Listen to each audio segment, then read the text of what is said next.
প্রিয় দর্শক, বালিকারাও কিন্তু পিছিয়ে নেই। এগিয়ে যাচ্ছে বাংলাদেশের প্রতিটি প্রান্ত থেকে বালক বালিকারা বিশ্ব জয় করছে, বারবার জয় করছে।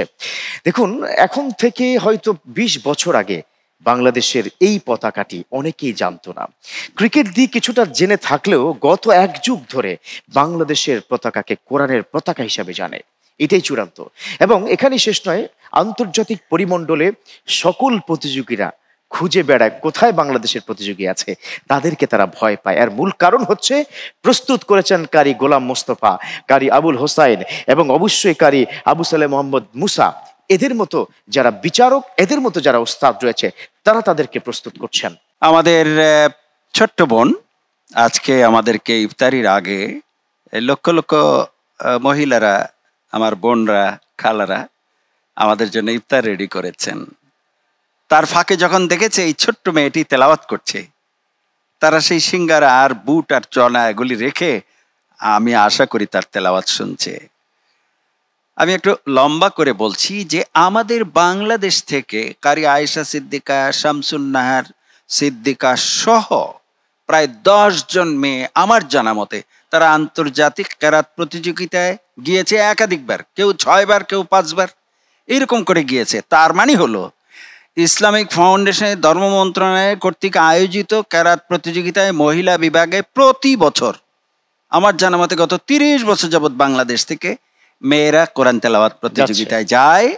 সেখানে গিয়ে তারা অনেকেই পুরস্কার অর্জন করেছে। আমার সাথেও 3-4 বার এই সমস্ত আন্তর্জাতিক কেরাত প্রতিযোগিতায় অংশগ্রহণ করার জন্য মেয়েরা গিয়েছে এবং তারা সেখানে খুব ভালো রেজাল্ট করেছে। আমাদের প্রতিযোগী আজকে আফসানা রহমান যে সুন্দর তেলাওয়াত করেছেন সূরা দুহা, যা কারি আব্দুল বাসেদ, আব্দুল সামাদ এবং অন্যান্য কারীরা একসাথে তেলাওয়াত করেন এবং সেই তেলাওয়াত করে একেবারে মানুষকে পাগল বানিয়ে দেন কোরআনের মূর্ছনায়।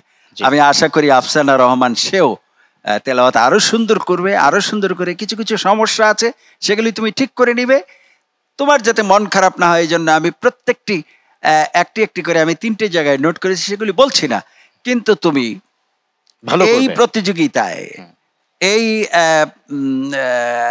সাউতুল কোরআনের আমান সিমেন্টের এই আয়োজনে বিআরবি আমাদের সাথে সহযোগিতা করছেন, এদেরকে আরো উৎসাহিত করার জন্য তোমার তেলাওয়াত হবে আন্তর্জাতিক মানের। অতএব কারণে সেই চেষ্টা তুমি অব্যাহত রাখবে। জি, ইনশাআল্লাহ তাআলা। আমরা তারপরে শুনতে চাইবো কারি মোহাম্মদ আবুল হোসাইন, আপনি যদি বলতেন, এই যে ছোট্ট বালিকা, আপনিও তো অনেক বছর ধরে জাতীয় মসজিদে ইমামতি করেছেন, একবার ভারপ্রাপ্ত খতিব আপনি ছিলেন। তো আমিও ইসলামিক ফাউন্ডেশনে প্রায় 1 যুগ ধরে আছি। আমাদের এখান থেকে যেমনটি বলছিলেন প্রধান বিচারক, যে 30 বছর ধরে কিন্তু আমাদের বালিকা বা বোনেরা তারা কিন্তু আন্তর্জাতিক পরিমণ্ডলে যাচ্ছে। তো এই যে সাউতুল কোরআন বিগত 9 বছর ধরে বালিকাদেরকে নিয়ে যে কার্যক্রমগুলো চালিয়ে যাচ্ছে, এ বিষয়ে আপনার যদি কোনো মতামত থাকে। আলহামদুলিল্লাহ, মেয়েদের তেলাওয়াত অনেক উন্নত হচ্ছে আগের চেয়ে। জি, অনেক মাশাআল্লাহ। মেয়েরা বিদেশে গিয়েছে।